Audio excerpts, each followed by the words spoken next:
Hello माझ्या पिल्या, welcome to the world of mathematics. मध्ये आजच्या छोट्याशा व्हिडिओमध्ये आपण क्वेश्चन नंबर 3 मधला 6th क्वेश्चन डिस्कस करूया बाळा.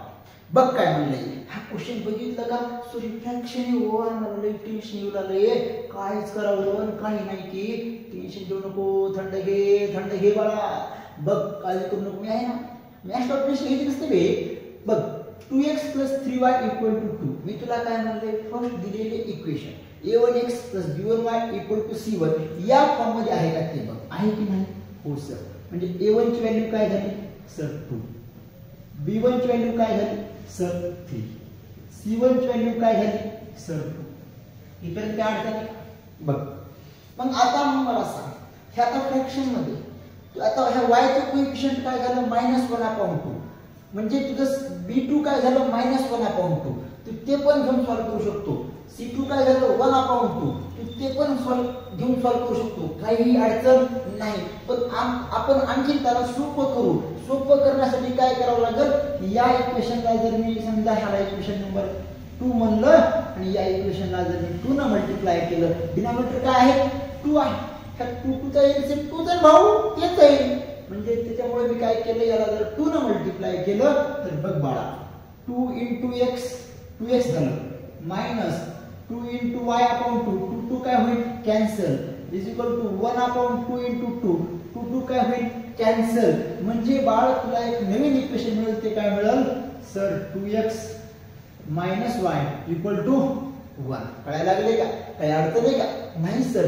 2x - y = 1 हा जो फॉर्म आहे तो a2x + b2y = c2 या फॉर्म मध्ये आहे की नाही? बिलकुल आहे सर. मग बघ बाळा a2 ची व्हॅल्यू काय मिळाली सर, a2 ची व्हॅल्यू मिळाली 2, b2 ची व्हॅल्यू मिळाली -1 आणि c2 ची व्हॅल्यू मिळाली 1. समजते का? बघ एकदम सोपं करून टाकलं. हा मला माहिती आहे थोडासा वेळ लागला, 1-1.5 मिनिट टाइम गेला असेल, पण तुला समजणं फार महत्त्वाचं आहे माझ्या सोन्या. काय लागले का माझं पिल्लू? हो सर.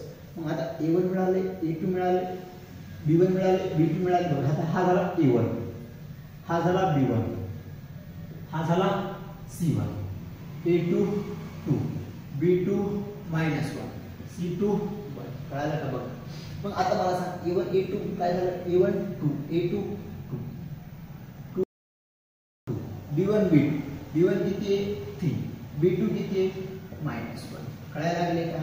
नंतर c1 c2, c1 काय झालं 2, c2 काय झालं 1, b1 b2, b1 b2 म्हणजे काय झालं 3 -1. आता परत a1 a2 म्हणजे काय 2 2, c1 c2 2 1. समजलं का? बघ लक्ष, फक्त व्हॅल्यू पुट केली रे बाळा, बाकी काही नाही. समजलं? आता बघ परत तेच कार्यक्रम झालं 2 × -1. बरोबर सर. हा थोडासा आणखी काय करा, थोडस डिटेल मध्ये सांगा. 2 × -1 काय होते -2. मग हा -3 × 2 मायनस काय झालं 6. हा काय आलं बाळा -1 आलं की नाही? समजायला लागले का? बघ 2 × -1 काय झालं सर, हा -2 झालं. काय झालं -2. 3 × 1 हा काय झाला 3 × 1 3. मग मायनस काय झालं प्लस, पण आन्सर मध्ये काय लिहिताल -5. कळायला लागले का? हो सर. आता 2 × 1 काय 2, मायनस काय होईल 4. मग इथं काही नसतं, म्हणजे प्लसचं साइन असतं की नाही पिल्लू? हा सर. प्लस मायनस काय झालं मायनस. आन्सर काय आलं -2. समजायला लागले का? बघ तुझ्याकडं d तुला मिळाले -8, dx तुझ्याकडे आहे -5, dy तुझ्याकडे आहे -2. मग बाय युजिंग क्रॅमर्स रूल, फक्त इथे एक छोटंसं वाक्य लिहायचं इंग्लिश मध्ये, बाय युजिंग क्रॅमर्स रूल. कळायला लागले का? dx काय आहे सर dx -5, d किती आहे सर -8. मग हे किती येईल सर, हा 5/8. कळायला लागले पिल्लू? हो सर. मग y = dy ची व्हॅल्यू काय आहे सर -2 आहे ना सर. किती? मग d किती आहे बाळा सर d -8.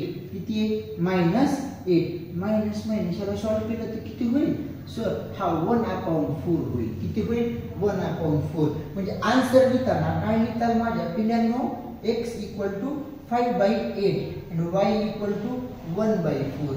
अर्धी solution of given simultaneous equation. कळालं का बाळा? थोडासा वेळ गेला असं मला माहिती आहे ना, as compare to other question solve करताना थोडासा वेळ लागला असेल बाळा, पण मला वाटतं हे क्वेश्चन तुला फार चांगल्या प्रकारे समजलं असेल तर परत व्हिडिओ बघ, स्टेप बाय स्टेप व्हिडिओ बघ, स्टेप बाय स्टेप सॉल्व्ह करण्याचा प्रयत्न कर माझ्या सोन्या. कळायला लागले का? उद्या आपण 1.4 म्हणजे नेक्स्ट व्हिडिओमध्ये आपण 1.4 चे काही क्वेश्चन आहेत, एक एक क्वेश्चन आपण अपलोड करत जाऊया.